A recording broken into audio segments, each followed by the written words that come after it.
मैं कहती हूँ कि ये सब्जी अगर मैं कच्चा खा जाती हूँ क्योंकि ईंधन नहीं मिलता है।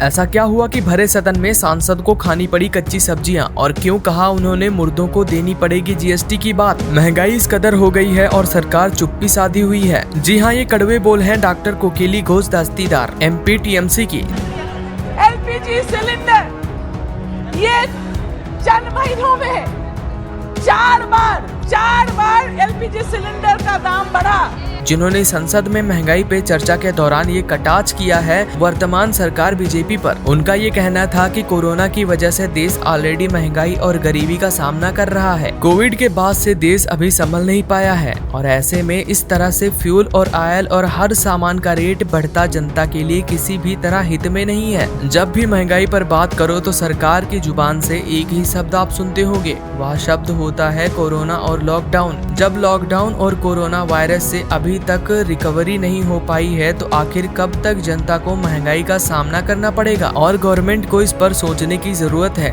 जिससे जनता को इस महंगाई से निजात दिलाया जा सके। उन्होंने सरकार का ध्यान इस तरफ खींचने की कोशिश की कैसे आए दिन बढ़ती हुई सिलेंडर की कीमत 600 से 1100 तक पहुंच गई है। बेहद चिंता का विषय है। बीजेपी से सवाल करो तो वह कांग्रेस को जिम्मेदार ठहराती है और जबकि सरकार तो बीजेपी की है। असली मायने में तो जवाब बीजेपी को ही देना चाहिए। उन्होंने अपनी चर्चा के दौरान उज्ज्वल योजना के अंतर्गत मिलने वाले एलपीजी सिलेंडर और इससे बढ़ते हुए दामों पर चर्चा की। उन्होंने एक मुद्दे पर रोशनी डालने की कोशिश की कि आजकल जनता एलपीजी सिलेंडर, डीजल, पेट्रोल हर चीज के लिए किस तरह से महंगाई की मार झेल रही है। समय पाकर उन्होंने किया ममता दीदी का प्रचार या कहें कि ममता दीदी की तारीफ की। उनका कहना था कि वेस्ट बंगाल की सरकार बहुत अच्छा काम कर रही है। उन्होंने यह भी बताया कि वहाँ की honourable chief minister Mamata Banerjee अपने स्टेट के लोगों को महंगाई से कुछ रियायत देने के लिए लास्ट 3 ईयर से हर एक डीजल और पेट्रोल पे 1 रुपए की सब्सिडी दे रही हैं। और ये स्टेटमेंट उन्होंने तब दिया जब सेंट्रल गवर्नमेंट की तरफ से वर्चुअल मीटिंग में उन स्टेट में डीजल पेट्रोल के रेट हाई कर दिए गए जहां पे बीजेपी गवर्नमेंट नहीं थी। और उन्होंने बीजेपी के द्वारा दिए गए सभी आंकड़ों को गलत बताया। उन्होंने ये भी कहा कि डीजल, पेट्रोल और हर तरह के फ्यूल और एडिबल ऑयल इन सब के रेट बढ़ने की वजह से जनता को महंगाई के मार से गुजरना पड़ रहा है। लोगों के घरों में सिलेंडर तो है लेकिन उसे भरवाने के लिए उनके पास पैसे नहीं है। क्या वो फ्यूल के एब्सेंस में कच्चे खाने की आदत डाल लें? तो सरकार को इस पे सोचना चाहिए और हर आवश्यक कदम उठाना चाहिए क्योंकि रोटी, कपड़ा और मकान हर देशवासी का अधिकार है। और महंगाई के इस तरह बढ़ने से जनता को अपनी आवश्यकताओं को पूरा करने में भी अच्छी खासी महंगाई की मार झेलनी पड़ रही है। उनके हिसाब से उज्ज्वला योजना के अंतर्गत मिलने वाले गैस सिलेंडर के इतना महंगे हो जाने से औरतें फिर से चूल्हे पर खाना बनाने को मजबूर हैं। उनके पास इतने पैसे नहीं हैं कि वो इस सिलेंडर को दोबारा रिफिल करवा सकें। और उन्होंने ये भी जिक्र किया जो भी टैक्स जनता से मिलता है उसमें स्टेट और सेंट्रल दोनों गवर्नमेंट का राइट होता है। लेकिन सेंट्रल गवर्नमेंट ने ये पॉलिसी भी चेंज कर दी जिससे स्टेट गवर्नमेंट को टैक्स का बहुत माइनर सेक्शन मिलता है। और सेंट्रल गवर्नमेंट के इस डिसीजन से स्टेट गवर्नमेंट को कॉर्नर्ड फील कर रहे हैं। और उनका ये मानना है कि इस तरह का डिसीजन फेडरल स्ट्रक्चर के भी अगेंस्ट है। और हर छोटी बड़ी चीज जैसे दूध, दही, दवा, यहाँ तक कि मेडिकल सर्विसेज और हॉस्पिटल बेड पर लगने वाले जीएसटी को